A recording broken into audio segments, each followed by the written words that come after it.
Tara, samahan niyo na naman akong gumala.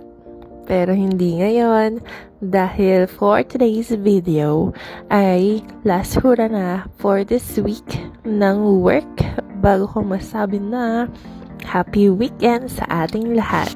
Dahil ang work is life, gala is lifer, and Judith is lifest. Get the humor. Sige ka, baka lumabas ang mga wrinkles. Huwag palaging serious. You have to also enjoy kahit paminsan-minsan. Mag-chill, relax, and take a deep breath. Dahil sabi nga sa isang programa, importanteng may day off. Uso magpahinga kung ayaw mong mamahinga ng maaga. Gusto mo yarn? And that's it for today's video. Abangan at samahan niyo ko sa aking susunod na gala. Bye!